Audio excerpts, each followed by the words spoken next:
नमस्कार साथियों, गंगा स्टडी के यूट्यूब चैनल में आप सभी का स्वागत है। साथियों, गंगा स्टडी के यूट्यूब चैनल में क्लास 9 एनसीईआरटी का सीरीज चलाया जा रहा है साइंस का, और वो सीरीज आपके आगामी एग्जाम जैसे सीजीएल के लिए तो काफ़ी महत्वपूर्ण होने वाला है, क्योंकि वहाँ पर आप देखेंगे 20 क्वेश्चन साइंस से पूछे जाएंगे। और पिछले बार का एग्ज़ाम जो हुआ था जैसे सीजीएल का, उसमें आप देखेंगे साइंस का जो प्रश्न पूछा गया था काफ़ी स्टैंडर्ड लेवल का था, मतलब उसका लेवल काफ़ी अच्छा खासा था। और आप देखेंगे उन क्वेश्चन को जो लिया गया था वो एनसीईआरटी को आधार बनाकर लिया गया था। तो इस दृष्टिकोण से अगर आप इस सीरीज़ को पूरा करके जाते हैं तो काफ़ी क्वेश्चन आपके पकड़ में आ जाएंगे और आपका एग्ज़ाम में अच्छा स्कोर होगा।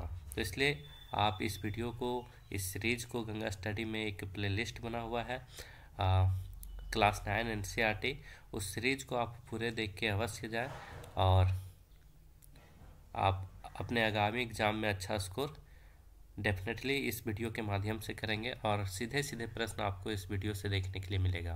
तो आज हम क्लास 9 का 10th चैप्टर, जो सबसे महत्वपूर्ण चैप्टर है, गुरुत्वाकर्षण, ग्रेविटेशन, और वहाँ से सबसे ज़्यादा प्रश्न पूछा भी जाता है, इसलिए मैं इस चैप्टर में प्रश्नों की संख्या इस चैप्टर से मैं अधिक लिया हूँ। 44 प्रश्न आज के इस वीडियो में मैं कराऊंगा और काफ़ी महत्वपूर्ण, एक एक प्रश्न काफ़ी महत्वपूर्ण होगा। तो चलिए शुरुआत करते हैं आज की इस वीडियो की। तो देखिए, पहला प्रश्न है, पृथ्वी के चारों ओर चंद्रमा की गति किस बल के कारण होता है? तो पृथ्वी के चारों ओर चंद्रमा की गति जो है वो अभिकेंद्री बल के कारण होता है। तो ऑप्शन बी सही आंसर होगा। नेक्स्ट, दिए गए बल के लिए त्वरण वस्तु के द्रव्यमान के समानुपाती होता है, द्रव्यमान के व्युत्क्रमानुपाती होता है, घनत्व के समानुपाती होता है और घनत्व के व्युत्क्रमानुपाती होता है। तो जैसे ही ऐसे प्रश्न लोग देखते हैं तो द्रव्यमान के समानुपाती होता है, ऐसा आंसर टिक लगा देते हैं, लेकिन ये गलत है, क्योंकि फोर्स बराबर क्या होता है? Mass into acceleration. तो पूछा गया है कि बल के लिए त्वरण वस्तु के द्रव्यमान का क्या होता है? तो त्वरण बराबर क्या हो जाएगा? एक्सलरेशन बराबर फोर्स बाई मास। तो यहाँ जो मास है त्वरण के व्युत्क्रमानुपाती है, तो सही आंसर हो जाएगा द्रव्यमान के व्युत्क्रमानुपाती। काफ़ी लोग कंफ्यूज करके डायरेक्ट आंसर सीधे लगा देते हैं द्रव्यमान के समानुपाती, तो आप गलत हैं। नेक्स्ट, विश्व के सभी पिंड एक दूसरे को आकर्षित करते हैं, वस्तुओं के बीच आकर्षण बल कहलाता है। विश्व के सभी पिंड एक दूसरे को आकर्षित करते हैं और वस्तुओं के बीच ये आकर्षण बल क्या कहलाता है? तो इसका सही आंसर हो जाएगा गुरुत्वाकर्षण बल, option D. Next, Isaac Newton किस देश के वैज्ञानिक थे? तो आइजैक न्यूटन इंग्लैंड के वैज्ञानिक थे। नेक्स्ट, गणित की एक नई शाखा, कैलकुलस, हिंदी में कलन बोला जाता है, गणित की एक नई शाखा कैलकुलस की खोज किस वैज्ञानिक ने की थी? वो आपको बताना है। तो आइजैक न्यूटन के द्वारा ही गणित की एक नई शाखा कैलकुलस की खोज की गई थी। तो इसका सही आंसर हो जाएगा sir Isaac Newton, option B. Next, Kepler ने ग्रहों की गति से संबंधित कितने नियमों को प्रतिपादित किया था? तो केपलर ने ग्रहों से संबंधित कुल 3 नियमों को दिया था। तो ऑप्शन बी सही आंसर हो जाएगा। नेक्स्ट, सूर्य से किसी ग्रह की औसत दूरी r का घन, मतलब r क्यूब, उस ग्रह के सूर्य के परितः टाइम पीरियड के अनुपाती होता है। तो टाइम पीरियड क्या? परिक्रमण काल टी के वर्ग का, तो या फिर टी के घन का। तो यहाँ पर सही आंसर हो जाएगा आर क्यूब जो होता है, R cube directly proportional to T का स्क्वायर। तो यहाँ पर एक फार्मूला होता है, जब केपलर के ग्रहों के नियम पढ़ेंगे तो वहाँ जो तीसरा नियम में पढ़ेंगे तो वो होता है R cube directly proportional to T का स्क्वायर। तो यहाँ पर सही आंसर हो जाएगा परिक्रमण काल टी के वर्ग के अनुक्रमानुपाती होता है। तो ऑप्शन बी सही आंसर हो जाएगा। नेक्स्ट, सार्वत्रिक गुरुत्वीय स्थिरांक के लिए सही सूत्र है। आपको जो जी का मान है, जी के लिए आपको सही सूत्र बताना है क्या होगा? तो जी के लिए आपको सही सूत्र बताना है क्या होगा? तो आप लोग जानते हैं फोर्स इक्वल टू होता है जी m1 into m2 by D square. और अगर g इक्वल टू हम लिखेंगे तो क्या हो जाएगा, force into D square m1 by m1 into m2। तो इस दृष्टि से देखें तो ऑप्शन ये इसका सही आंसर हो जाएगा, g equal to F D square by m into m1 into m2। Next, अब वही g का एसआई मात्रक पूछा है, सार्वत्रिक गुरुत्वीय स्थिरांक का एसआई मात्रक पूछा है। तो जब यहाँ फार्मूला आप देखेंगे तो उससे आप निकाल सकते हैं फोर्स का क्या हो जाएगा, न्यूटन, और डी स्क्वायर मतलब ये दूरी है, डिस्टेंस है, तो मीटर स्क्वायर हो जाएगा, और m1 इंटू m2 तो यहाँ पर kg स्क्वायर हो जाएगा। तो ऑप्शन ये सही आंसर हो जाएगा, न्यूटन मीटर स्क्वायर पर kg स्क्वायर जी का एसआई मात्रक हो जाएगा।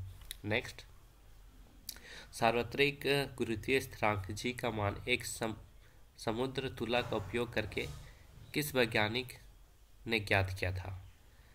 तो इसका सही आंसर हो जाएगा ऑप्शन डी, हेनरी कैवेंडिश। तो जी का जो मान है वो किसने ज्ञात किया था, हेनरी कैवेंडिश के द्वारा जी का मान ज्ञात किया गया था। अब आपको बताना नेक्स्ट प्रश्न में जी का मान जो ज्ञात किया गया था वो क्या है। सार्वत्रिक गुरुत्वीय स्थिरांक जी का मान जो है वो क्या है, 6 इंटू 7 3 इंटू 10⁻⁻11 न्यूटन मीटर पर kg स्क्वायर। ये तो आपका यूनिट पता हो गया होगा, और आपको बस ऑप्शन में -10⁻⁻11 है, -15 है, -24 है, -31 है। सारे ऑप्शन कंफ्यूज कर देते हैं जब अचानक ऐसे प्रश्न एग्जाम में आता है, लगता है कि आसान प्रश्न है, लेकिन ऐसे ही प्रश्न आमतौर पर गलती करके आ जाते हैं। तो इसका सही आंसर हो जाएगा ऑप्शन ये 6.673 इंटू 10⁻⁻11 न्यूटन मीटर स्क्वायर पर kg स्क्वायर। तो ऑप्शन ये सही आंसर हो जाएगा। नेक्स्ट, यदि दो पिंड के बीच की दूरी को 6 गुना कर दिया जाए तो f का मान क्या हो जाएगा। अगर दो पिंड के बीच की दूरी को अगर 6 गुना कर देंगे तो f का मान क्या होगा। तो f जो है इन्वर्सली प्रोपोर्शनल होता है दूरी का, और इन्वर्सली d का स्क्वायर होता है।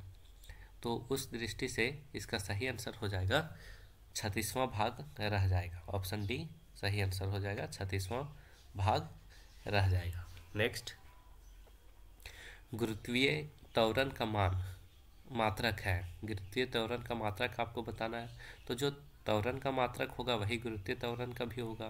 तो इसका सही आंसर हो जाएगा ऑप्शन बी, मीटर पर सेकेंड स्क्वायर।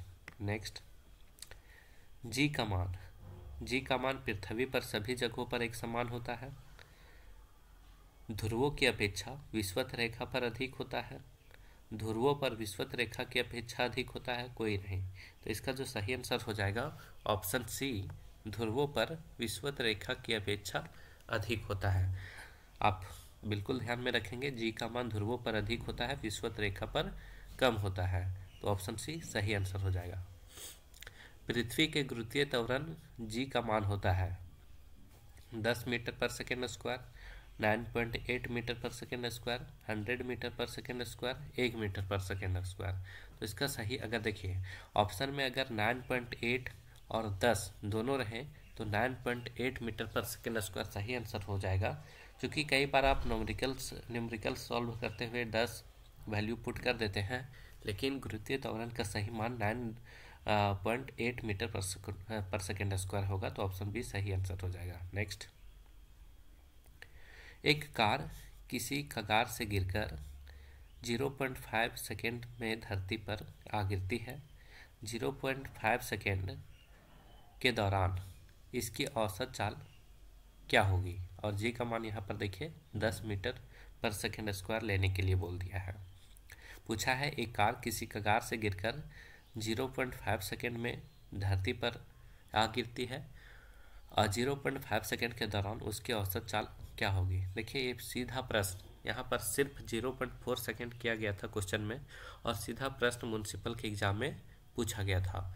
तो देखिए इसको सॉल्व कैसे करेंगे। यहाँ पर दिया क्या है, यहाँ पर भी बराबर अगर पहले औसत चाल निकालने के लिए क्या करना होगा, भी और यू का मान पता होना चाहिए। तो भी और यू का मान को ऐड कर देंगे और 2 से डिवाइड कर देंगे तो औसत चाल यहाँ पर निकल जाएगा। तो वो कैसे निकलेगा, यहाँ पर देखिए कैसे निकलेगा। यहाँ पर u का मान तो 0 है, u का मान 0 है चूँकि जो प्रारंभिक वेग है 0 है, और यहाँ पर g का मान v इक्वल टू क्या होता है, u प्लस AT, तो u का मान तो 0 है, और जी ए का एक्सलेरेशन का मान दे दिया है 10 और टाइम दे दिया है 0.5। तो इसको सॉल्व करेंगे तो v का मान 5 मीटर पर सेकेंड स्क्वायर आ जाएगा। अब 5 मीटर पर सेकेंड स्क्वायर आ जाएगा तो यहाँ पर औसत चाल पूछा है, तो u प्लस वी बाई 2 कर देंगे तो आ जाएगा। तो 5 मीटर पर सेकेंड स्क्वायर आ गया है u प्लस वी, और इसको 2 से डिवाइड करेंगे तो 2.5 मीटर पर सेकेंड हो जाएगा इसका औसत चाल। तो ऑप्शन बी सही आंसर हो जाएगा। नेक्स्ट, एक कार किसी कगार से गिरकर 0.5 सेकंड में धरती पर आ गिरती है तो धरती से कगार की ऊंचाई क्या होगी। देखिए पिछला बार ये प्रश्न पूछा था और वही प्रश्न में अगर इस पर ऊंचाई पूछ दिया जाए तो इसके लिए क्या करना होगा। ऊंचाई मतलब पृथ्वी से कगार के बीच का दूरी पूछा है, तो एस इक्वल टू हम लोग जानते हैं UT plus half eighty square होता है, UT plus half eighty square होता है। तो u यहाँ पर 0 है तो ut 0 हो जाएगा, और हाफ ए का वैल्यू दिया हुआ है 10 और t 0.5। तो इसको सॉल्व करेंगे तो जो यस है दूरी है पृथ्वी से कगार के बीच वो 1.25 मीटर आ जाएगा। तो इसका सही आंसर हो जाएगा ऑप्शन सी 1.25 मीटर। ये न्यूमेरिकल्स पूछे गए हैं पिछले एग्जाम में, आप देखें म्यूनसिपल का जो क्वेश्चन पेपर है आप वहाँ पर जाकर देख सकते हैं। सिर्फ यहाँ 0.5 सेकेंड किया गया था और डिट्टो एकदम कॉपी कर दिया गया था यही प्रश्न को, और उसी प्रश्न में अगर इस बार अगर ऊंचाई पूछ देता है तो इस तरह से आप सॉल्व करेंगे। नेक्स्ट, एक वस्तु को वर्टिकली दिशा में ऊपर की ओर फेंका जाता है और यह 10 मीटर की ऊंचाई तक पहुंचती है। वस्तु द्वारा उच्चतम बिंदु तक पहुंचने में लिया गया समय ज्ञात कीजिए। तो देखिए आप कैसे इसको सॉल्व करेंगे, बनाने का प्रयास कीजिए। यहाँ पर मैं बता दे रहा हूँ क्या क्या दिया हुआ है। यहाँ पर s दिया है, s का वैल्यू दिया है 10 मीटर, और आपको ज्ञात क्या करना है, s का वैल्यू दिया है और आपको t ज्ञात करना है। तो आप जो 3 फार्मूले बताए गए थे पिछले वीडियो में, उस वीडियो के माध्यम से आप यहाँ पर सॉल्व करने का प्रयास कीजिए कि यहाँ पर t का मान कैसे निकलेगा। यहाँ पर u जो हो जाएगा, यहाँ पर एक वस्तु को वर्टिकली दिशा में ऊपर की ओर फेंका जाता है और यह 10 मीटर की ऊंचाई तक पहुंचती है, तो यहाँ पर v का वैल्यू 0 हो जाएगा। और आप इसको सॉल्व करने का प्रयास कीजिए, निश्चित रूप से आप कोशिश कीजिए इस प्रश्न को सॉल्व करने का। मैं बता दे रहा हूँ यहाँ पर डेटा दिया क्या गया है। यहाँ पर s का वैल्यू दिया गया है 10 मीटर, v का वैल्यू 0 हो जाएगा 0 मीटर पर सेकेंड, और यहाँ पर t का वैल्यू आपको ज्ञात करना है। आप सॉल्व करने का प्रयास कीजिए कौन सा फॉर्मूला आप पुट करेंगे जो इसका सही आंसर आ जाएगा। आपको मैं सही आंसर बता दे रहा हूँ और आप इसको सॉल्व करने का प्रयास कीजिए। तो इसका सही आंसर हो जाएगा सॉल्व करने के बाद 1.43 सेकेंड। नेक्स्ट, असत्य कथन है किसी वस्तु का द्रव्यमान उसके जड़त्व की माप होता है। जितना अधिक द्रव्यमान होगा जड़त्व उतना भी अधिक होगा। किसी वस्तु का द्रव्यमान पृथ्वी पर अधिक तथा चंद्रमा पर कम होगा। किसी वस्तु का द्रव्यमान चंद्रमा तथा पृथ्वी पर एक समान होगा। तो इसका जो असत्य कथन है ऑप्शन सी हो जाएगा, क्योंकि किसी भी वस्तु का द्रव्यमान पृथ्वी हो चाहे चंद्रमा हो सभी जगह पर एक समान होता है, उसका भार चेंज होता है। तो इसका असत्य कथन जो है ऑप्शन सी हो जाएगा। नेक्स्ट, पृथ्वी का आकर्षण बल वस्तु का क्या कहलाता है वो आपको बताना है। तो पृथ्वी का आकर्षण बल वस्तु का भार कहलाता है।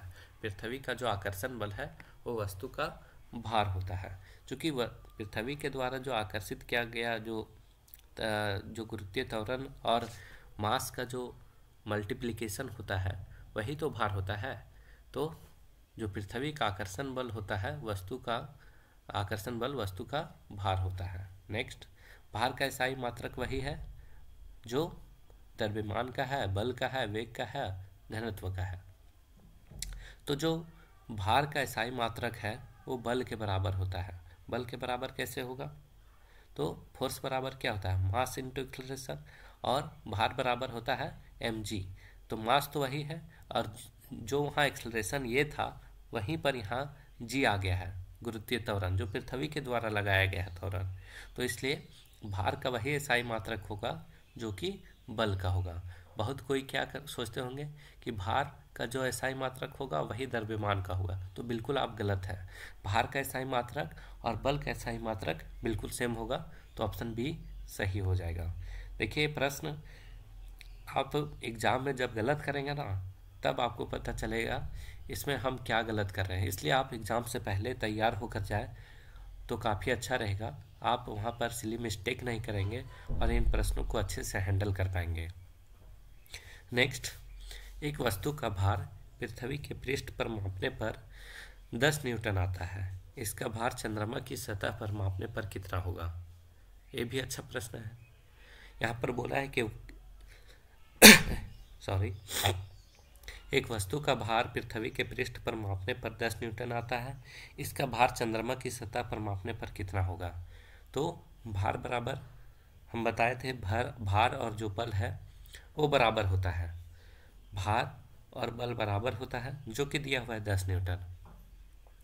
और भार जो है चंद्रमा की सतह पर पृथ्वी की सतह का 1/6 होगा, जो कि हम पहले से जानते हैं कि द्रव्यमान तो चेंज नहीं होता है, लेकिन भार चंद्रमा की सतह पर पृथ्वी के जो पृष्ठ पर होगा उसका 1/6 होगा।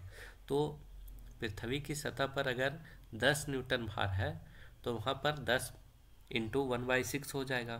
तो 10 इंटू 1/6 करेंगे तो 1.67 न्यूटन इसका सही आंसर हो जाएगा, ऑप्शन सी। नेक्स्ट, प्रति एकांक क्षेत्रफल लगने वाला बल को क्या कहते हैं। तो प्रति एकांक क्षेत्रफल पर लगने वाला बल को क्या कहते हैं, तो इसका सही आंसर हो जाएगा ऑप्शन बी सी, दाब। दाब प्रेशर बराबर क्या होता है, फोर्स बाय एरिया। तो प्रति एकांक क्षेत्रफल लगने वाला बल क्या है, दाब है। नेक्स्ट, कोई वस्तु पानी में किस बल के कारण तैरती है। तो कोई वस्तु पानी में किस बल के कारण तैरती है, उत्प्लावन बल के कारण। आसान सा प्रश्न है। नेक्स्ट, उत्प्लावन बल का परिमाण तरल के किस पर निर्भर करता है, भार पर, द्रव्यमान पर, घनत्व पर, कोई नहीं। तो जो उत्प्लावन बल का जो परिमाण है वो तरल के, लिक्विड के घनत्व पर निर्भर करता है, ऑप्शन सी सही आंसर हो जाएगा। नेक्स्ट, कोई वस्तु द्रव में कब तैरती है। कोई वस्तु द्रव में कब तैरती है, तो कब तैरेगी कोई वस्तु द्रव में, जब द्रव का घनत्व वस्तु के घनत्व से अधिक होगा। जब द्रव का, लिक्विड का घनत्व अधिक होगा और वस्तु का घनत्व कम होगा, तभी वस्तु द्रव पर तैर पाएगी। तो ऑप्शन बी इसका सही आंसर हो जाएगा। नेक्स्ट, प्रति एकांक आयतन के द्रव्यमान को क्या कहते हैं। तो उसे क्या कहते हैं, तो उसे घनत्व कहा जाता है। घनत्व यानी डेंसिटी बराबर क्या होता है, मास बाई वॉल्यूम। तो वही चीज़ पूछा है। नेक्स्ट, किसी पदार्थ की शुद्धता की जांच में सहायता कर सकता है, उसके भार से, द्रव्यमान से, घनत्व से, दाब से। तो किसी पदार्थ की जो शुद्धता है वो उसके घनत्व की जांच से सहायता कर सकता है, घनत्व के माध्यम से उसकी शुद्धता की जांच किया जा सकता है। तो ऑप्शन सी सही आंसर हो जाएगा। नेक्स्ट, चांदी का आपेक्षिक घनत्व 10.8 है, पानी का घनत्व 10⁻³ kg मीटर पर क्यूब है। तो एसआई मात्रक में चांदी का घनत्व क्या होगा वो आपको बताना है। आपको पूछा है चांदी का घनत्व क्या होगा। तो आपेक्षित घनत्व बराबर होता है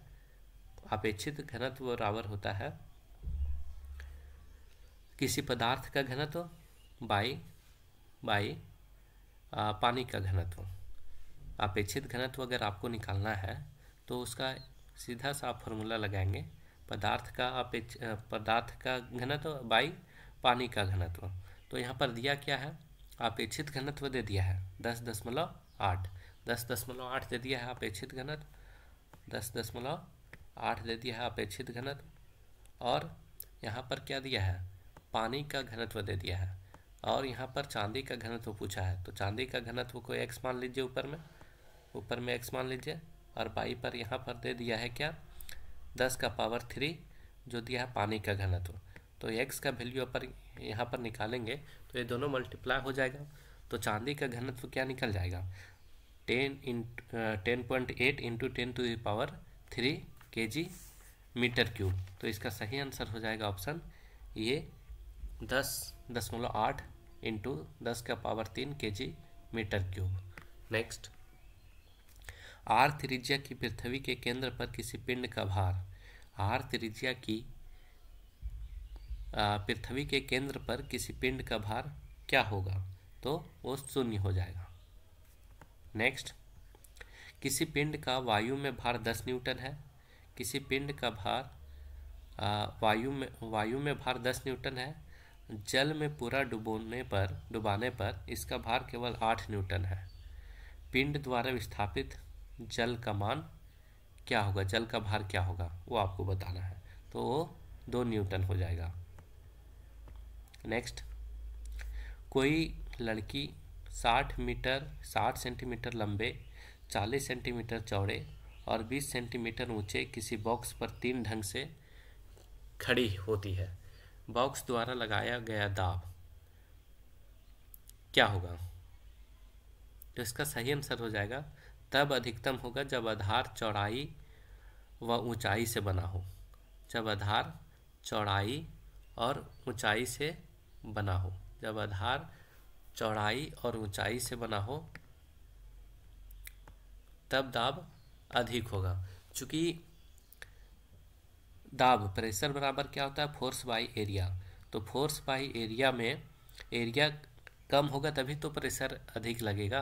तो एरिया कब कम होगा, जब जो उसका बेस होगा उसका क्षेत्रफल कम होगा। तो क्षेत्रफल बेस का कब कम होगा, जब चौड़ाई और ऊंचाई से उसका बेस बना हो। अगर ये दोनों को लेंगे तो 60 × 40 अधिक हो जाएगा, या फिर ये दोनों को लेंगे तो 60 × 20 अधिक हो जाएगा। तो सबसे कम जो आधार का क्षेत्रफल आएगा वो चौड़ाई और ऊंचाई को बेस में लेंगे, 40 × 20 करेंगे तब उसका बेस का क्षेत्रफल सबसे कम होगा। तो एरिया कम होगा तभी तो दाब अधिक लगेगा। तो इसलिए उस स्थिति में अधिक दाब लगेगा जब उसका आधार चौड़ाई और ऊंचाई से बना हो।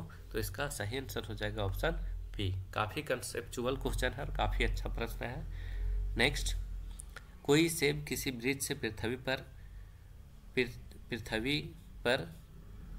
पृथ्वी व सेब के बीच गुरुत्वाकर्षण बल के कारण गिरता है। यदि पृथ्वी द्वारा सेब पर आरोपित बल का परिमाण F1 है तथा सेब द्वारा पृथ्वी पर आरोपित बल का परिमाण F2 है तो क्या होगा।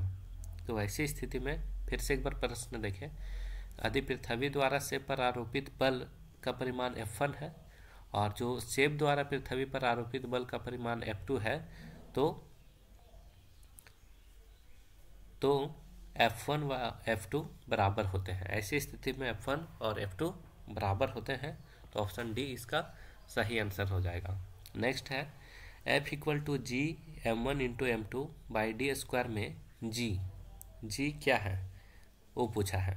तो G प्रकृति का सार्वत्रिक नियतांक है, तो इसका सही आंसर हो जाएगा ऑप्शन डी।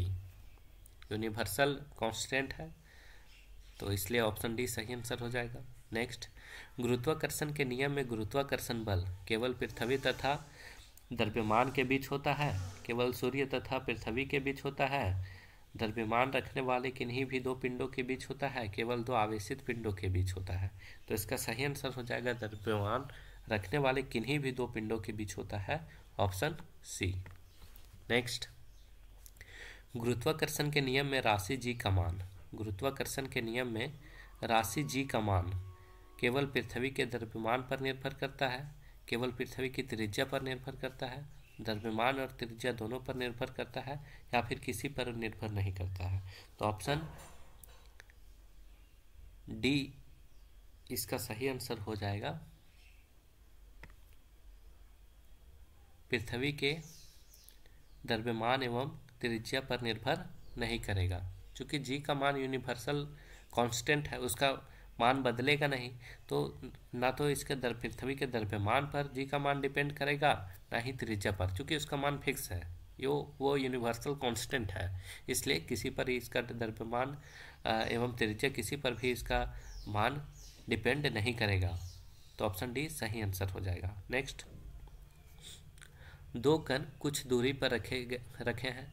यदि दोनों कणों के द्रव्यमान दोगुने कर दिया जाए तथा इनके बीच की दूरी अपरिवर्तित रखें तो इनके बीच का गुरुत्वाकर्षण बल क्या होगा? तो इनके बीच का जो गुरुत्वाकर्षण बल है वो 4 गुना हो जाएगा। नेक्स्ट, वायुमंडल पृथ्वी से जकड़ा हुआ है, किस बल के कारण? वायुमंडल पृथ्वी से जकड़ा हुआ है, किस बल के कारण? तो गुरुत्व बल के द्वारा ये जकड़ा हुआ है, तो ऑप्शन ए सही आंसर हो जाएगा। नेक्स्ट, एकांक दूरी पर स्थित दो एकांक द्रव्यमानों के बीच आकर्षण बल क्या कहलाता है? तो ऐसे बल को क्या कहा जाता है? प्रश्न पूछा है, एकांक दूरी पर स्थित दो एकांक द्रव्यमानों के बीच आकर्षण बल कहलाता है, तो गुरुत्वाकर्षण बल कहलाता है। शायद यहाँ पर ऑप्शन देने में कोई मिस्टेक हुआ होगा। तो चलिए आगे प्रश्न देखते हैं। चंद्रमा के पृष्ठ के निकट मुक्त रूप से गिरते विभिन्न द्रव्यमानों के पिंडों, चंद्रमा के पृष्ठ के निकट मुक्त रूप से गिरते विभिन्न द्रव्यमानों के पिंडों के वेग किसी भी क्षण समान होंगे, के विभिन्न त्वरण होंगे, पर समान परिमाण के बल कार्य करेंगे, कि जड़त्वों में परिवर्तन हो जाएंगे। तो वेग किसी भी क्षण समान होंगे, तो ऑप्शन ये इसका सही आंसर हो जाएगा। नेक्स्ट, गुरुत्वीय त्वरण का मान विषुवत विरुद्ध तथा ध्रुवों पर समान होता है, बिल्कुल गलत है। ध्रुवों पर न्यूनतम होता है, ये भी गलत है। विषुवत विरुद्ध पर न्यूनतम होता है, ये इसका विषुवत विरुद्ध पर न्यूनतम होता है, ये सही है। चूँकि विषुवत रेखा पर जी का मान है, गुरुत्वीय त्वरण का जो मान है वो न्यूनतम होता है और ध्रुवों पर अधिक होता है, और ध्रुवों से विषुवत रेखा की ओर बढ़ता है, ये गलत है। चूँकि ध्रुव से विषुवत रेखा की ओर जाएंगे तो जी का मान धीरे धीरे कम होगा, वही अगर विषुवत रेखा से ध्रुवों की ओर जाएंगे तो जी का मान धीरे धीरे बढ़ेगा। तो ऑप्शन सी इसका सही आंसर हो जाएगा। नेक्स्ट, दो पिंडों के बीच गुरुत्वाकर्षण बल F है। यदि दोनों पिंडों के द्रव्यमान उनके बीच की दूरी को समान रखते हुए आधे कर दिया जाए तो गुरुत्वाकर्षण बल हो जाएगा। तो गुरुत्वाकर्षण बल क्या होगा?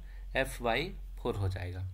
चूँकि d का स्क्वायर होता है, इन्वर्सली प्रोपोर्शनल होता है, तो F/4 हो जाएगा गुरुत्वाकर्षण बल।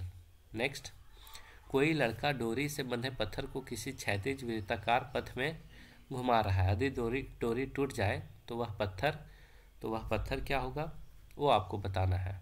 अगर डोरी टूट जाता है, कोई पत्थर घुमा रहा है रस्सी में बांधकर कोई डोरी से, तो अगर डोरी टूट जाता है तो उस स्थिति में क्या होगा?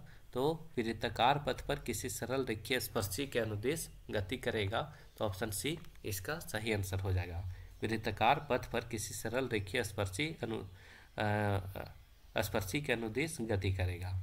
नेक्स्ट और लास्ट प्रश्न, किसी पिंड को बारी बारी से विभिन्न घनत्वों के 3 द्रव्यों में रखा जाता है। वह पिंड D1, D2 तथा D3 घनत्वों के द्रवों में क्रमशः 1/9, 2/11 और 3/7 भाग को द्रव से बाहर रखते हुए तैरता है। घनत्वों के विषय में कौन सा कथन सही है वो आपको बताना है। तो ऐसी स्थिति में D1 से अधिक D2 का घनत्व होगा और फिर D3 होगा, मतलब D1 सबसे कम होगा, उसके बाद D2 होगा, उसके बाद D3 होगा। तो इस तरह से आज हमने 44 प्रश्नों को इस चैप्टर से देखा और काफ़ी महत्वपूर्ण चैप्टर था ये, इसलिए मैं इस चैप्टर में अधिक प्रश्नों को लिया। और मैं फिर से बोल रहा हूँ, गंगा स्टडी के यूट्यूब चैनल में प्लेलिस्ट बना हुआ है क्लास 9 NCERT। आप आगामी JSSC CGL या फिर कोई भी एग्ज़ाम देने जा रहे हैं तो इन प्रश्नों को ज़रूर करके जाए। आप डायरेक्ट देखेंगे कोई भी एग्ज़ाम हो। मैं पीछे देख रहा था दिल्ली पुलिस का जो एग्ज़ाम हुआ है उसमें जो साइंस के प्रश्न पूछे गए हैं बिल्कुल NCERT से डायरेक्ट कॉपी किया गया है। तो इसलिए आप इस सीरीज़ को अवश्य पूरा करके जाए और आप अपने एग्ज़ाम में अच्छा स्कोर्स करें। आज के लिए बस इतना ही। अगर वीडियो में नए हो तो चैनल को सब्सक्राइब कर लें ताकि आपको आगामी चैप्टर काफ़ी आसानी से उपलब्ध हो सके। आज के लिए बस इतना ही। धन्यवाद।